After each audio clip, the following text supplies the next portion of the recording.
This spells disaster for poor Drake Maye. Do you believe Drake reaches another Super Bowl? Oh, man. Now, I would encourage people not to make these types of bets that you can't win for 10 to 15 years. Yeah. It seems like a weird way to hold your money in escrow, so to speak. I would not do that. But if you were to offer me 50-50 yes or no, I think the smart money slightly would be on no. And part of that is to do with the conference he's in. Part of that is to do with the one team in the division that he's in. Part of that is to do with what is, I think, a very real history of the scar tissue for a team and for a player of losing a Super Bowl together before you win one.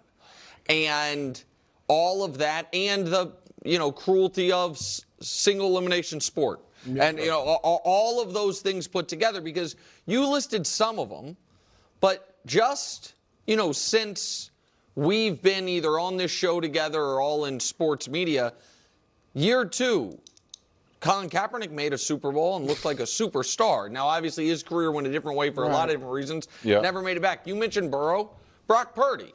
And again, Purdy's story is far from being over, but injuries have mounted for him. He hasn't been as close since then.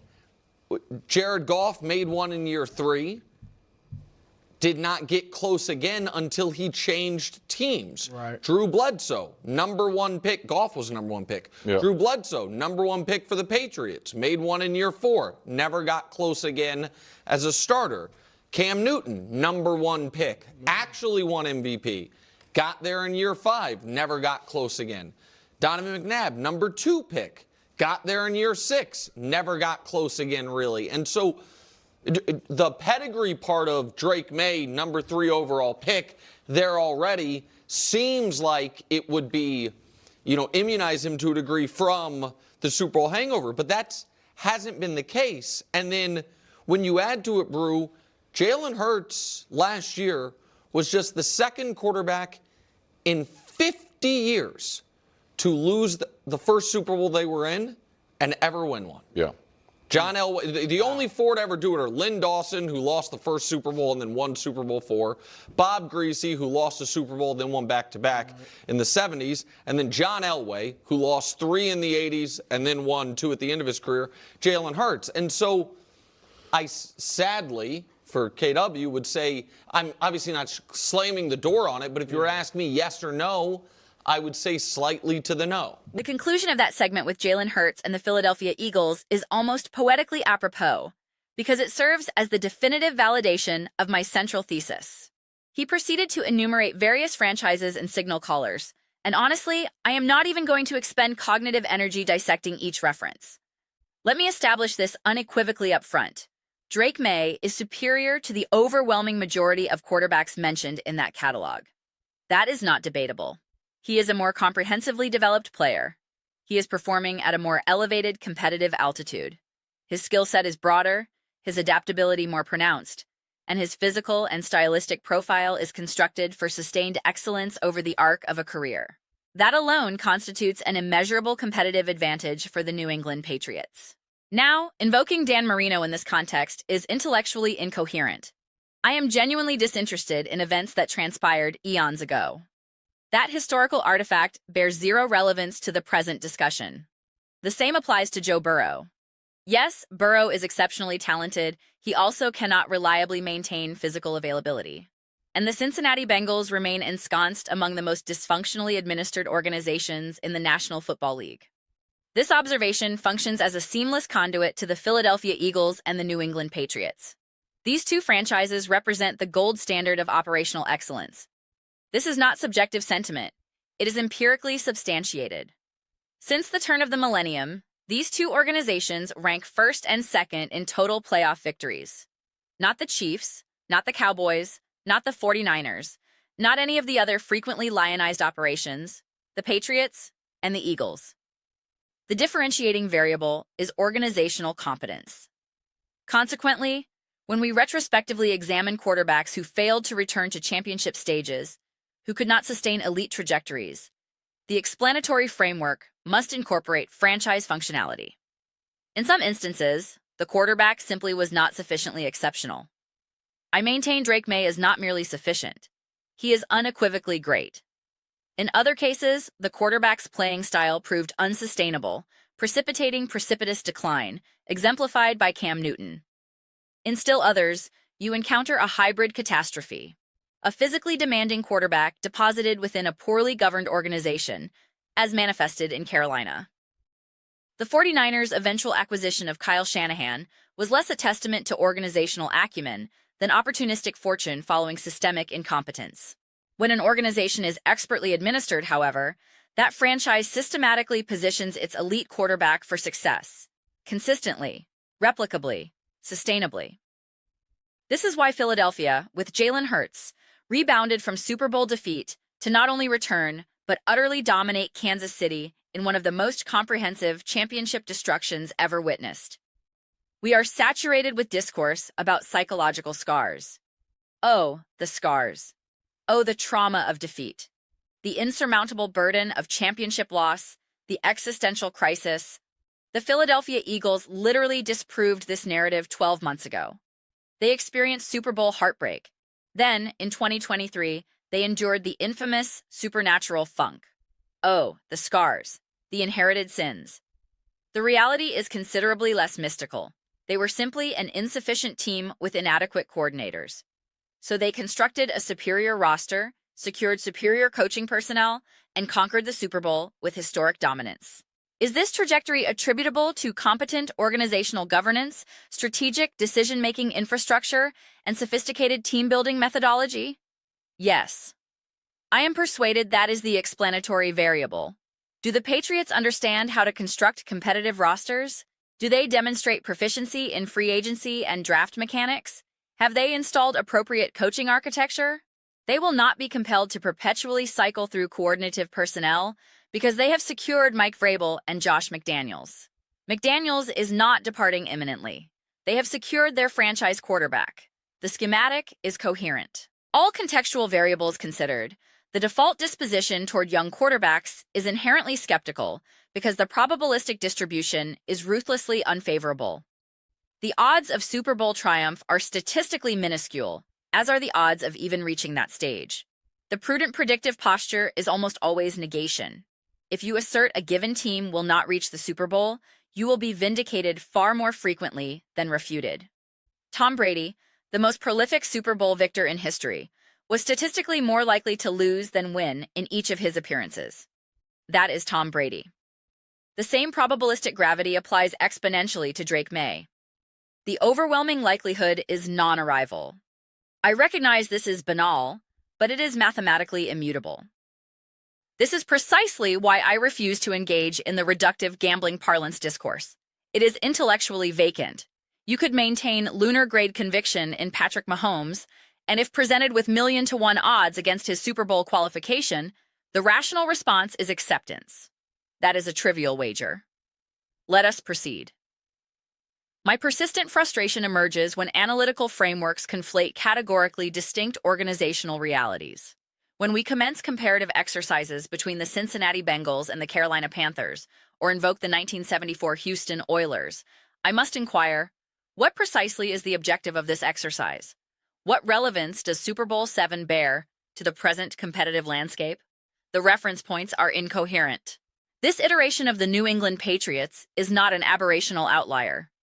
If this were merely Drake Maye arriving at an anonymous destination, if we possessed no prior familiarity with Vrabel, McDaniels, or the organizational infrastructure, if the totality of evidence was an isolated, impressive campaign, I could accommodate skepticism.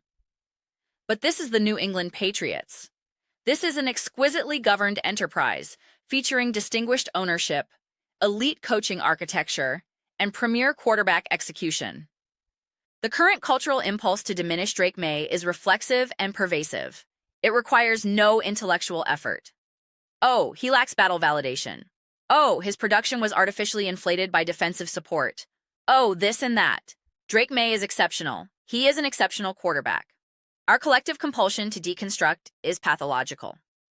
There is abundant commentary regarding the culture of premature anointment preceding demolition.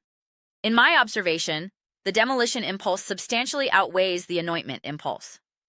The desperation with which segments of the football public yearn for quarterbacks and teams to be inferior is genuinely remarkable. The general viewership, the aggregate audience consuming NFL programming, viewing all contests, consuming all ancillary content, exhibits this pronounced appetite for mediocrity and failure. I comprehend this disposition because I formerly inhabited it. However, I have evolved to recognize that the presence of pervasive excellence renders the sport exponentially more engaging. The appropriate orientation is advocacy for quarterbacks, teams, coaches, and franchises to achieve distinction. The alternative is aesthetically barren. I derived no satisfaction from observing the Cleveland Browns or Las Vegas Raiders this season. It was objectively unpleasant. When a franchise I support, such as Denver or Philadelphia, was scheduled against Cleveland or Las Vegas, the experience was devoid of competitive tension. What is the appropriate response to defeating Joe Flacco and Dorian Thompson-Robinson and Aidan O'Connell? There is no satisfaction available. These contests are not entertaining to witness. They are not engaging to analyze. They are tedious exercises representing lose-lose propositions. If a superior franchise, Detroit, for instance, systematically dismantles Joe Flacco's Browns, and I observe that the victory lacks probative value, the reflexive rejoinder is any given Sunday relativism. Very well. You have defeated a purportedly quality opponent. I extend formal congratulations. Some organizations achieve such profound incompetence that they attain inadvertent entertainment value. I concede this category. There is perverse fascination in quantifying the Jets' capacity for dysfunction. There is anthropological curiosity in observing competitive collapse. Very well. You have secured my engagement.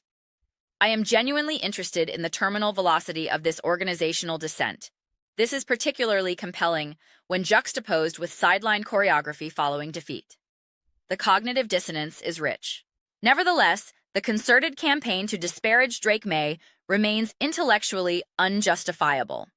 This is why excessive statistical fixation constitutes analytical error. I have consistently emphasized this regarding New England and Maye. The evaluative framework must extend beyond numerical tabulation.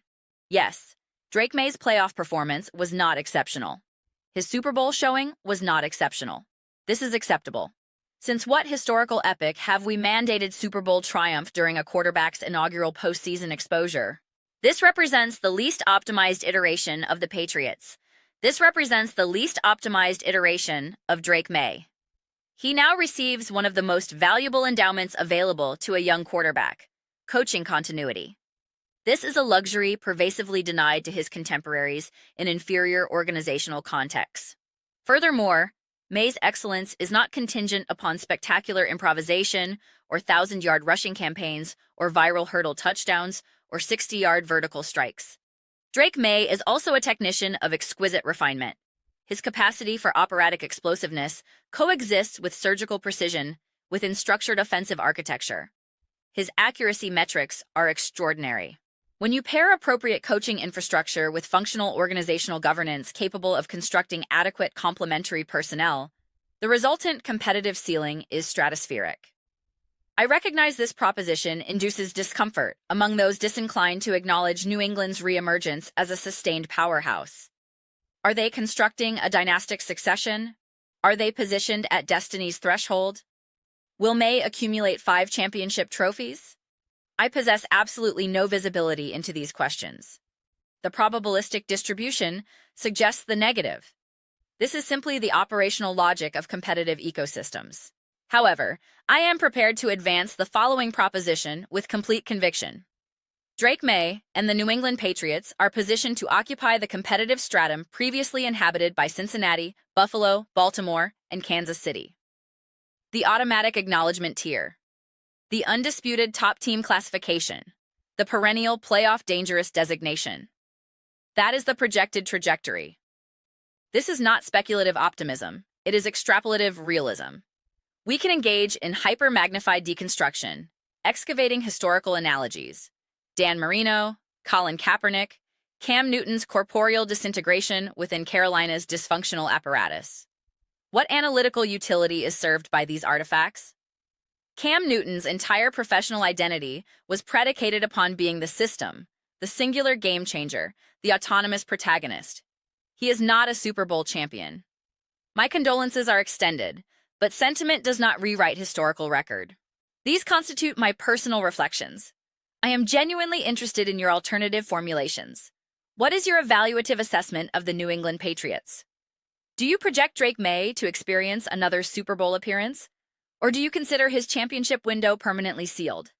I possess intelligence for you. The Cincinnati Bengals, were they administered with the operational competence of the New England Patriots, and were Joe Burrow capable of sustained physical availability, would have almost certainly secured additional Super Bowl access. I invite you to articulate your positions within the comment infrastructure. I commit to comprehensive examination of each submission.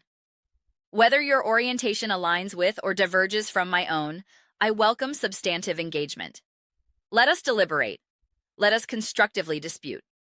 Ultimately, let us derive satisfaction from this collective exercise. I also formally request your consideration of channel subscription. We are cooperatively cultivating an exceptional community in this space, and your participatory inclusion would be authentically valued. My aspirational objective is the construction of a collective environment characterized by genuine mutual connection. A community we authentically experience enthusiasm about joining. I am persuaded we are making significant progress toward this objective. Please also consider bestowing affirmative acknowledgement upon this video content, as it materially enhances content visibility and algorithmic discoverability. I express my profound gratitude. I will convene with you in the subsequent installment.